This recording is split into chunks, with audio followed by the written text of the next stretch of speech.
Imagine तिमी एउटा यस्तो रुममा छौ जहाँ पाइला राख्दा बित्तिकै तिमीहरूले चारैतर्फ रगतै रगत देख्छौ। एन्ड त्यही रुममा एउटा यस्तो केटी भेटिन्छे जसले आफ्नै दाँतले आफ्नै हात खुट्टा नोचिरहेकी छे। उसको हातबाट लगातार रगत बगिरहेको छ।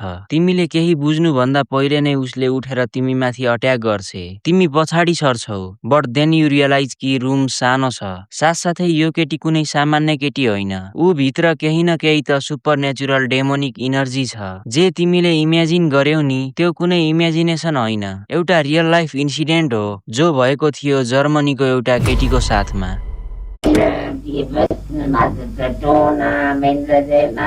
Anneliese Michel was a woman from Germany. Anneliese Michel was raised as a strict Catholic. The Exorcism of Anneliese Michael. Was the victim, Anneliese Michel, really possessed by the devil, or was her condition simply caused by an abnormality in her brain?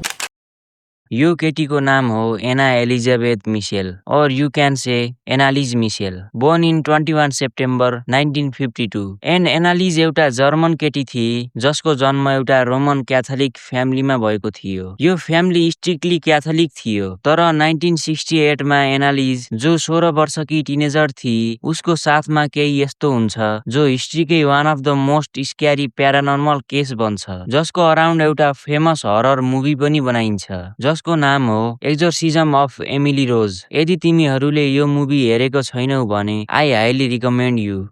So के भएको थियो एनालिज मिसेलको साथमा?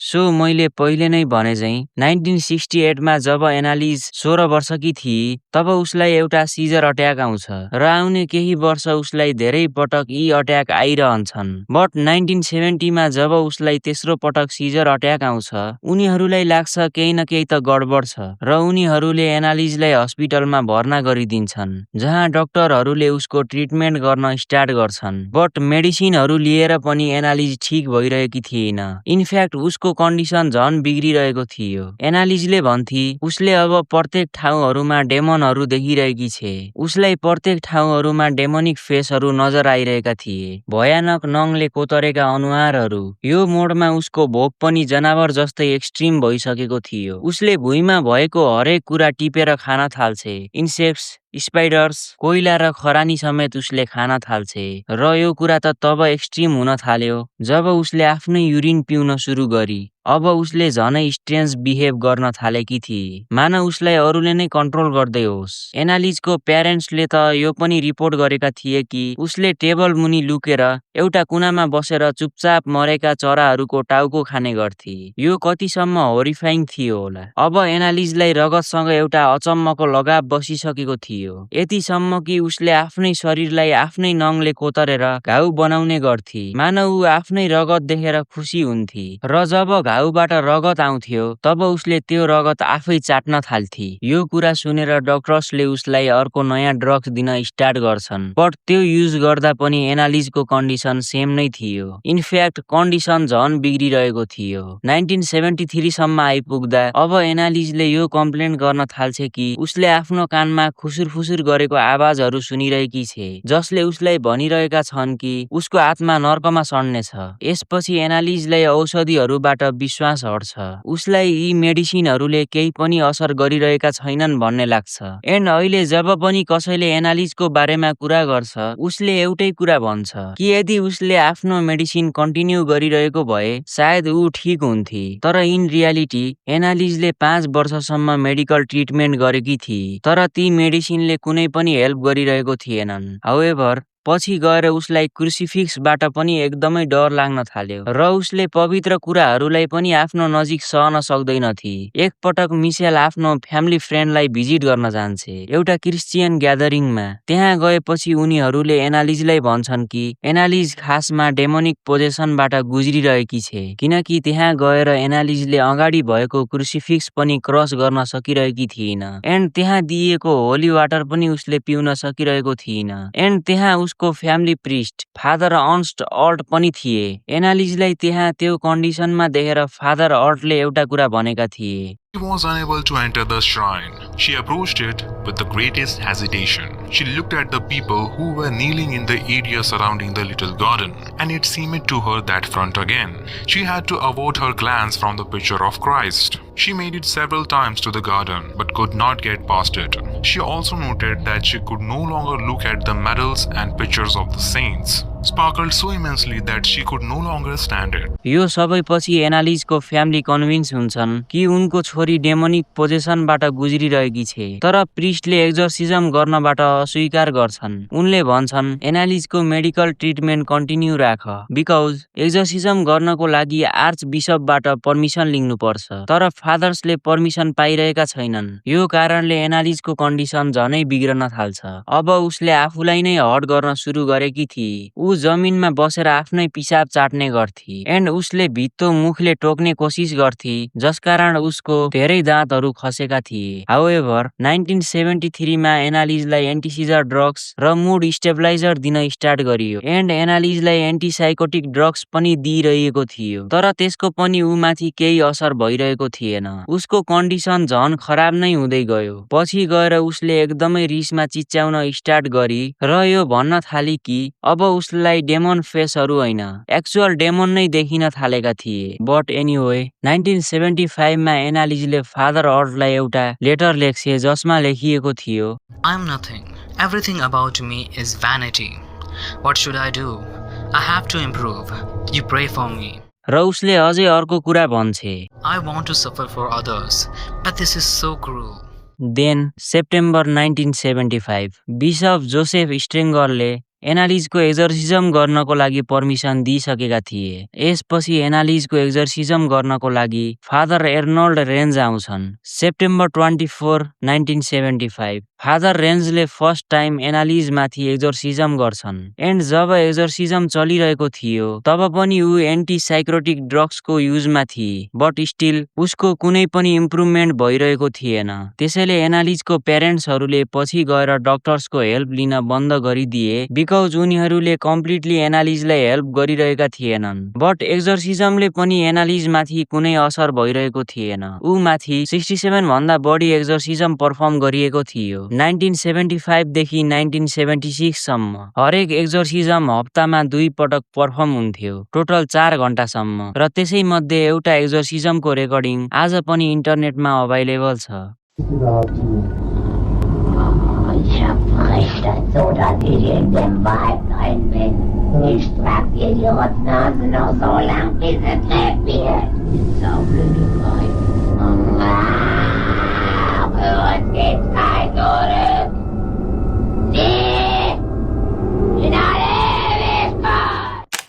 So यो एक्जर्सिजम सेसनसम्म आइपुग्दा एनालिज यतिसम्म violent भइसकेकी थिए कि उसले आफ्नै कपडा च्यात्न थालेकी थिए। ऊ भित्रबाट डेमोनिक आवाजहरू आउन थालेका थिए। एनालिज आफैले आफू भित्रका 6 वटा डेमनहरूलाई आइडेन्टिफाई गर्छे, जसको नाम थिए लुसिफर, हिटलर, जुडास, केन, निरो एन्ड जो लास्ट डिमन थियो ऊ एउटा प्रिस्ट थियो जसको नाम थियो फ्लिसम्यान, जसले एक समयमा चर्चलाई नै धोका दिएको थियो। यी सबै डेमन्स अलग अलग आवाजमा आफैसँग कुरा गर्छन्।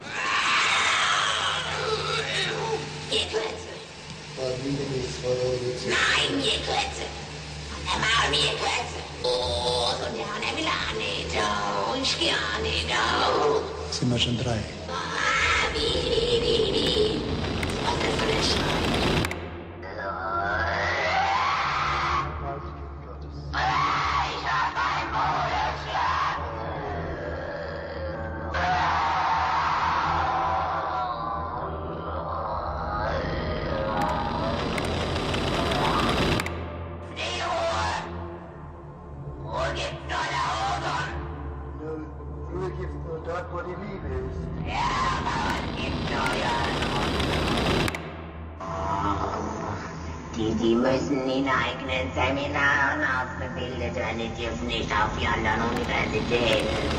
Kapiert?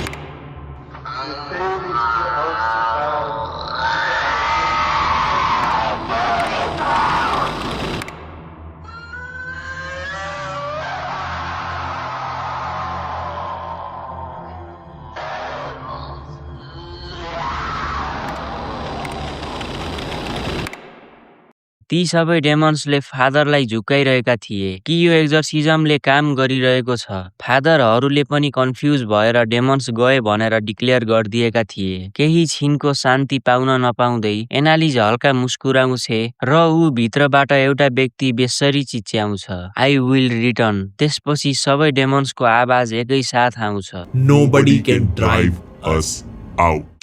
एनालिज अब आफूभित्रकै डेमन्सहरूसँग लड्न थालेकी थिए। एनालिजले कयौं पटक ती डेमनहरूलाई सोध्ने गर्थी, वाइ आर यु हेयर? र यति भनेर एनालिज जमिनमा पल्टिएर क्रुसिफिक्सको पोजिसन जस्तै ट्विस्ट हुन थाल्थी। यति सबै एक्जर्सिजम गरेर पनि एनालिजलाई कुनै हेल्प भइरहेको थिएन। पछि गएर उसले खाना खानै बन्द गरी। उसलाई भोक नलागेर होइन, एनालिजले भन्ने गर्थी कि उसलाई भोक लागिरहेको छ। बट ऊ भित्र जो डेमन्स थिए उनीहरूले उसलाई खाना खानै दिइरहेका थिएनन्। देन पछि गएर मिसेल फ्यामिलीलाई एकदमै ट्र्याजिक न्युज प्राप्त हुन्छ।